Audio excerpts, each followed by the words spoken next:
पिछले एपिसोड में हमने देखा कि आराधना जी ने आंसू भरे आंखों से उन्हें देख वो लेटर उनके हाथों में दे देती है। अब अरविंद जी भी कांपते हुए हाथों से लेटर को पढ़ने लगे तो उनके भी होश उड़ गए। उन्होंने कहा, अब क्या होगा?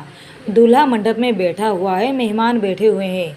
अब क्या होगा जब सबको पता चलेगा कि हमारी बेटी भाग गई है? सब तरह तरह की बातें करेंगे, पीठ पीछे हंसेंगे। लड़के के माता पिता को हम क्या जवाब देंगे? आराधना जी ने रोते हुए कहा, अरे लड़के वाले गए भाड़ में, पहले हमारी बच्ची के बारे में सोचिए। हमारी बेटी ने हमें बार बार मना किया था अरविंद जी कि वो लड़का उसे पसंद नहीं, पर हम दोनों ने उसकी एक नहीं सुनी। अब पता नहीं वो कहाँ गई होगी, मेरी बच्ची किस हाल में होगी। आप प्लीज़ मेरी बच्ची को ढूंढ ले आइए। हे माता रानी, मेरी बच्ची को सही सलामत रखना। यहाँ घर से भागने के बाद आरोही को समझ में नहीं आ रहा था कि वो अब कहाँ जाए। वो बस बिना पीछे मुड़े तेज रफ्तार से अपने कदम आगे बढ़ा रही थी। कुछ घंटे यूं ही चलने के बाद उसे भी पता नहीं कि वो कहाँ पहुँच चुकी थी। वो बस अपने घर से इतना दूर जाना चाहती थी कि गलती से भी उसे कोई देख ना ले। अब तक तो काफ़ी रात भी हो चुकी थी, सड़कें सुनसान हो चुकी थी, लोगों का आना जाना तो ना के बराबर हो चुका था। आरोही जाकर एक बस स्टैंड में बैठ जाती है। अब तो वो थक भी चुकी थी। इतने में 3-4 लोग वहाँ पर आते हैं जो देखने में काफ़ी लफंगे और टपोरी लग रहे थे। शायद उन्होंने ड्रिंक भी किया हुआ था। उन्हें अपनी ओर आता देखकर आरोही मारे डर के वहाँ से उठ जाती है और वहाँ से जाने लगती है। आरोही को अकेले देखकर अब वो भी उसका पीछा करने लगते हैं। उन लोगों को अपनी ओर आता देखकर आरोही को अब उनके इरादे समझ में आ रहे थे। अब वो बेतहाशा भागने लगती है तो वो लोग भी आरोही के पीछे पीछे दौड़ने लगते हैं। अब आरोही भागते हुए एक गली की तरफ मुड़ जाती है जो लगभग चौल था। आरोही बेतहाशा भागी जा रही थी, उसे कहीं छुपने का जगह नहीं मिल रहा था। अचानक से उसे एक घर का दरवाज़ा खुला दिखता है तो वो उस घर में घुस जाती है और सोफे के पीछे छुप जाती है। उसने हड़बड़ी में घर का दरवाज़ा भी बंद नहीं किया। तभी वो गुंडे भी भागते हुए वहां पहुंचते हैं तो एक ने दूसरे से कहा, अबे लगता है इस घर में गई होगी, दरवाज़ा भी खुला हुआ है। तो वो 3-4 लोग वही उस घर के दरवाजे तक पहुंचते हैं कि उस घर के किचन से एक नौजवान निकलता है। उसकी मस्कुलर बॉडी को देखकर कोई भी लड़की एक नज़र में उसकी दीवानी हो सकती है। उस नौजवान को बाहर की ओर आता देखकर एक गुंडे ने पूछा, ए, यहाँ कोई लड़की आई है क्या? तो उस नौजवान लड़के ने ना में अपना सिर हिलाते हुए एक गंभीर चेहरे के साथ कहा, नहीं। तो दूसरे ने कहा, सच सच बोल, तूने अगर उसे कहीं छुपा रखा हो तो तेरे लिए अच्छा नहीं होगा। वो अभी बोल ही रहा था कि उसके गाल में एक जोर। उस नौजवान लड़के ने कहा, साले यहाँ आधी रात हो चुकी है, अपना खाना भी नहीं बना, भूख से अपनी जान जा रही है और तुझे लड़की की पड़ी है। लड़की ज़्यादा ज़रूरी है या खाना? तो उस आदमी ने अपने गाल पर हाथ रखते हुए कहा, खाना। तो उस नौजवान ने कहा, अब लड़की के बारे में दोबारा पूछा तो तेरे लिए अच्छा नहीं होगा, अब भाग यहाँ से। तो सबके सब वहाँ से एक झट से निकल जाते हैं। उस लड़के ने घर के अंदर आकर सोफे के पास आकर खड़ा होता है और आरोही की तरफ देखता हुआ कहा, ए लड़की, चल अब तू भी निकल यहाँ से। आरोही ने सोचा भी नहीं था कि उस लड़के ने उसे घर के अंदर आता हुआ देख लिया होगा। आरोही सहमी हुई सी खड़ी होती है और उसने कहा, मैं? लेकिन आरोही दुल्हन के जोड़े में थी और बेहद खूबसूरत लग रही थी। उस लड़के ने एक नज़र उसे देखा तो जैसे अपनी पलकें झपकाना ही भूल गया।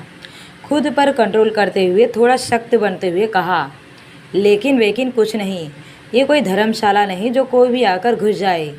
तो आरोही ने कहा, देखिए सुबह होते ही मैं चली जाऊंगी, हो सकता है कि वो लोग अभी भी मुझे बाहर ढूंढ रहे होंगे, आप चाहे तो ये कंगन रख लीजिए। कहती हुई वो अपने हाथों से सोने के कंगन निकालने लगती है तो उस लड़के ने कहा, नहीं रहने दो, मैं कंगन नहीं पहनता। तो आरोही ने कहा, ये तो मुझे भी पता है, पर ये गोल्ड के हैं। आरोही ने रिक्वेस्ट वाले टोन में कहा, देखिए मैं सुबह होते ही चली जाऊंगी, आप समझने की कोशिश कीजिए, लेकिन इतनी रात को मैं कहाँ जाऊँ? तो उस लड़के ने कहा, सुबह? नहीं नहीं, अगर चौल में किसी को पता चला कि अभिमन्यु रात भर किसी लड़की के साथ था तो अपनी तो इज्जत खराब हो जाएगी ना। वैसे भी इस चौल में अपना बहुत इज्जत है, समझी तू, और निकल यहाँ से। आरोही ने कहा, नहीं नहीं, ऐसा कुछ नहीं होगा। लोगों के उठने से पहले ही मैं यहाँ से चली जाऊँगी, किसी को पता नहीं चलेगा। तो अभिमन्यु ने सिर हिलाते हुए कहा, तो ठीक है, पर सुबह मतलब सुबह। तभी उसे कुछ जलने की स्मेल आती है। वो दौड़कर किचन में जाता है तो उसका खाना बुरी तरह जल चुका था। उसने अपने सिर पर हाथ देते हुए कहा, लगता है आज भी फिर भूखे पेट सोना पड़ेगा। अभिमन्यु ने किचन से बाहर आकर आरोही से कहा, अब तुम यहीं सोफे पर सो सकती हो। आरोही वहाँ सहमी हुई सी सोफे पर बैठती है और अभिमन्यु घर का डोर बंद करके अपनी बेड पर जाता है और सो जाता है। कुछ देर तक डरी सहमी सी आरोही यूं ही वहाँ बैठी रहती है और उसके साथ ये जो कुछ भी हो रहा था वो सोचते हुए कब उसे नींद आ जाती है उसे पता ही नहीं चलता। वो बैठी बैठी वहीं सो जाती है। सुबह जब अभिमन्यु की आँख खुलती है और वो उठकर बेड पर बैठता है तो उसकी पहली नज़र आरोही पर जाती है। आरोही सोते हुए बहुत ही प्यारी और मासूम लग रही थी।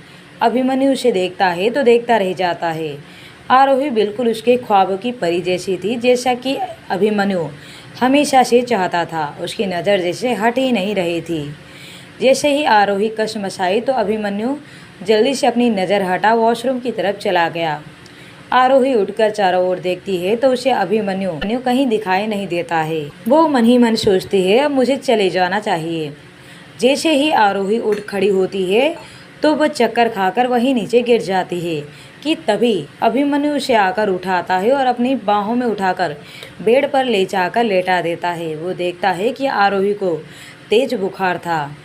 अभिमन्यु पास के ही क्लिनिक के एक डॉक्टर को बुला लाता है। डॉक्टर ने चेक करके कहा, घबराने जैसा कुछ नहीं है, हल्का बुखार है, इंजेक्शन दे दिया है, जल्द ही होश आ जाएगा और ये दवाइयाँ वक्त वक्त पर देते रहना, वो भी खाना खाने के बाद। डॉक्टर कुछ दवाइयाँ देकर चला जाता है। अभी बेड के पास बैठकर एक टक से आरोही को देखे जा रहा था। डॉक्टर कुछ दवाइयाँ देकर चला जाता है। अभी बेड के पास बैठकर एक टक से आरोही के चेहरे को देखे जा रहा था। एक खूबसूरत, मासूम और प्यारा सा चेहरा कोई एक बार देख ले तो दिल में ही छप जाए। कभी किसी लड़की को भाव न देने वाला अभी उसे एक टक से देखने पर मजबूर हो गया था। कुछ देर यूं ही उसे निहारने के बाद जब आरोही ने धीरे से अपनी आंखें खोली तो अभी उसके सामने था। उसे देख आरोही हड़बड़ाकर उठ बैठती है और उसने कहा, मैं बस जा ही रही हूँ। तो अभी ने कहा, इट्स ओके, तुम्हें फ़िलहाल फीवर है तो तुम्हें आराम की सख्त ज़रूरत है। जब तुम पूरी तरह से ठीक हो जाओ तभी चली जाना। तुम फ्रेश हो जाओ, खाना खाने के बाद तुम्हें दवाइयाँ भी लेनी है। वॉशरूम उस तरफ है। वॉशरूम की तरफ इशारा करके अभी किचन में खाना बनाने के लिए चला जाता है। पर अब आरोही की समस्या ये थी कि नहाने के बाद वो पहनेगी क्या। वो कुछ देर यूं ही बैठकर सोच ही रही थी कि तभी अभी फिर से आकर पूछता है, क्या हुआ, तुम गई नहीं फ्रेश होने? तुम्हें अभी दवाइयाँ भी लेनी है। तो आरोही ने उसे दबे हुए आवाज़ में कहा, वो मेरे पास दूसरे कपड़े नहीं है। तो अभी ने अपने दोनों आईब्रो ऊपर उठाते हुए कहा, अच्छा, ये तो मैंने सोचा ही नहीं। एक काम करो, तुम मेरे कपड़े पहन लो, मैं बाहर जाऊंगा तो तुम्हारे लिए कुछ लेकर आऊँगा। कहता हुआ वो अपना एक जीन्स और शर्ट की जोड़ी कपड़ से निकाल कर दे देता है, फिर किचन में चला जाता है। आरोही ने उन कपड़ों को खोलकर देखे बिना उसे वॉशरूम लेकर चली जाती है। कुछ देर बाद जब वो नहाकर बाहर आती है तो अचानक से अभी पीछे मुड़कर देखता है तो वो देखता रह जाता है। आरोही ने सिर्फ शर्ट पहन रखी थी, वो भी उसके घुटनों तक आ रही थी। पैंट तो कमर से इतनी ढीली हो रही थी कि वो उसे पहन भी नहीं सकती थी। अभी उसे सिर्फ शर्ट में देखकर उसके रोंगटे खड़े हो जाते हैं। पहली बार वो किसी लड़की को ऐसे हालत में देख रहा था। उसकी नज़र जैसे आरोही पर जम सी गई थी। उसने एक पल के लिए अपना नज़र इधर या उधर नहीं किया, एक टक से उसे देखता ही रहा। अब आरोही को भी अभी का इस तरह से घूरना एक अजीब सा अनकम्फर्टेबल फील हो रहा था। आरोही ने अब अपनी नज़रें झुका ली। अभी अब आरोही की तरफ कदम बढ़ाने लगा। अभी को अपनी ओर आता देखकर आरोही जैसे जड़ सी हो गई। वो कुछ सोच पाती या कह पाती कि इससे पहले अभी उस तक पहुंच जाता है। अभी अपना एक हाथ आरोही के चेहरे की ओर बढ़ाया और ये देख आरोही ने अपनी आंखें मारे डर के भींच लिए। इससे पहले कि अभी की उंगलियां आरोही को छू पाती, अभी के घर का डोर नॉक होता है। अभी ने हैरानी से कहा, इस वक्त कौन होगा? कोई दोस्त या अड़ोस पड़ोस तो नहीं? मैं जाकर देखता हूँ। अभी ने जाकर डोर ओपन किया तो उसके सामने उसके चंपक मामा थे और उसका ठरकी बेटा कुमार था। अभी की आंखें तो उन्हें देखकर हैरानी से बड़ी हो गई। उसने झट से दरवाज़ा फिर से बंद कर दिया तो मामा जी और कुमार एक दूसरे को देखने लगे।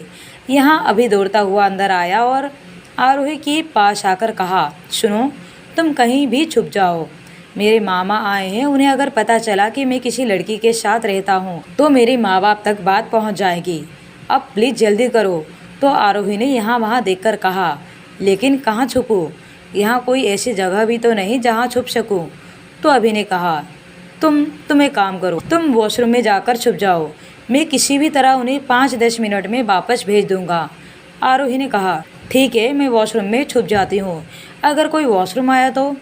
अभी ने हड़बड़ाते हुए कहा, अरे मेरी माँ, मैं हूँ ना, सब कुछ संभालूंगा। अब इस वक्त तुम जल्दी से जाकर छुप जाओ।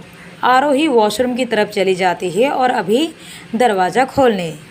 अभी जब दरवाज़ा खोलता है तो उसके सामने उसके मामा और कुमार अपनी आंखें बड़ी बड़ी करके उसे देख रहे थे। क्या हुआ? आप दोनों मुझे इस तरह से क्यों देख रहे हो? तो उसके मामा ने उसे कहा, तो हमें देखकर इस तरह से दरवाज़ा क्यों बंद किया? तो अभी ने कहा, मामा जी, मुझे तो अपनी आंखों पर यकीन ही नहीं आ रहा था कि आप आए हो, लेकिन अचानक से आपका गांव से आना कैसे हुआ? तो मामा ने कहा, अब से तुझे पूरी रामायण यहीं बताऊंगा या अंदर चलकर बातें करें?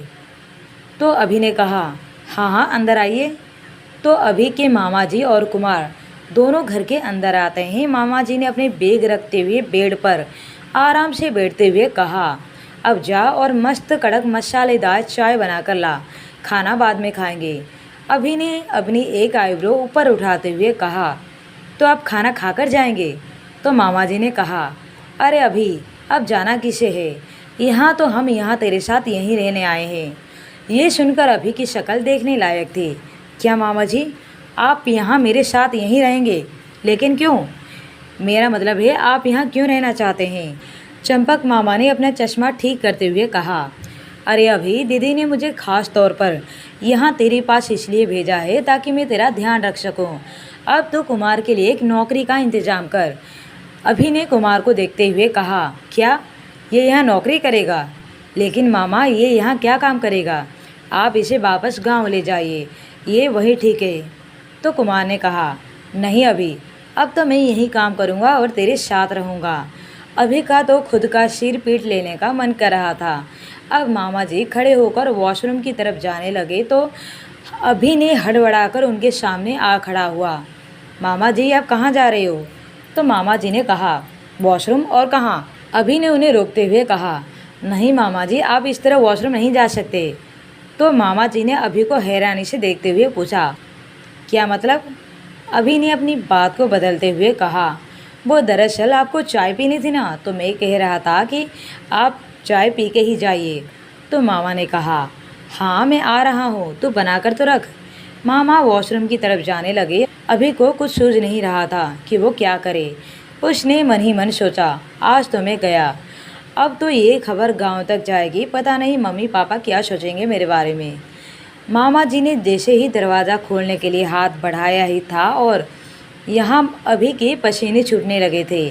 उससे पहले कि मामा दरवाज़ा खोलते कि अंदर से ही दरवाज़ा खोलकर कोई बाहर आता है, जिसे मामा और कुमार साथ अभी तीनों ने हैरानी से देख रहे थे।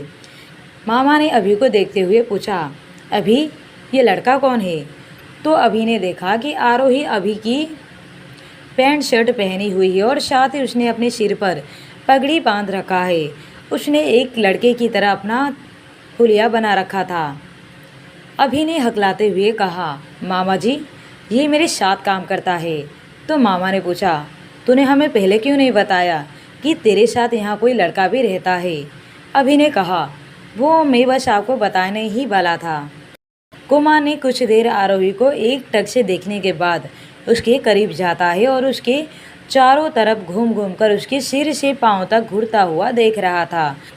उसने हैरानी से अभी से पूछा, अभी ये कुछ अजीब नहीं लग रहा है तुझे? तो अभी ने आरोही को देखते हुए कहा, अजीब? क्यों?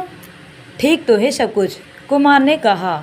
अभी तुझे नहीं लगता कि इसका फिगर लड़कियों जैसा है? इसका शक्ल तो देख, एक भी दाढ़ी या मूछ नहीं है।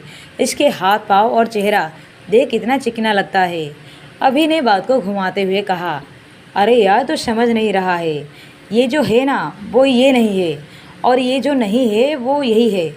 मामा जी और कुमार एक दूसरे को देखने लगते हैं। उसकी बातें सुनकर आरोही भी अपनी आंखें बड़ी बड़ी कर उसे देखने लगती है। तो अभी ने बात को संभालते हुए कहा, वो आधा अपने बाप पे गया है तो आधा अपनी माँ पे गई है, इसलिए ये थोड़ा। आरोही अभी की बात सुनकर उन्हें सा शक्लें बना लेती है। तो मामा जी ने कहा, क्या तू ऐसे लड़के के साथ रह रहा है? मैंने तो सुना है ऐसे लोग बहुत खतरनाक होते हैं, तू समझ रहा है ना? तो अभी ने उसे देखते हुए कहा, हाँ समझ रहा हूँ, लेकिन मामा जी अभी इसके पास रहने के लिए कोई ठिकाना नहीं। जब तक इसे कोई रहने के लिए घर नहीं मिल जाता तब तक ये हमारे साथ है। मामा जी ने बेमन से कहा, ठीक है बेटा, पर थोड़ा संभल कर रहना। मामा जी वॉशरूम में चले जाते हैं। वहीं अभी भी कुमार उसे घूर घूर कर अजीब नज़रों से देख रहा था। अभी ने उसे डांटते हुए कहा, अब तू यहाँ खड़ा खड़ा उसे क्या घूर रहा है? तो कुमार ने कहा, नहीं कुछ नहीं, मैं तो बस। वैसे अभी इसका नाम क्या है? अभिमन्यु को आरोही का नाम नहीं पता था। उसने अभी तक उसका नाम उसे नहीं पूछा था। तो उसने आरोही को देखते हुए कहा, क्या नाम है तुम्हारा? आरोही कुछ बोल पाती इससे पहले कुमार ने उसे हैरानी से देखते हुए पूछा, अभी तू तो इसके साथ काम करता है ना, तुझे उसका नाम नहीं पता? तो आरब ने कहा, पता है ना, मैं तो मजाक कर रहा था, इसका नाम है रामू। तो अभी की बातें सुनकर आरोही उसे घुर कर देखती है। वहीं कुमार मुंह बिगाड़ कर कहता है, रामू। अब आगे की कहानी जानने के लिए यूं ही कहानी पर बने रहें।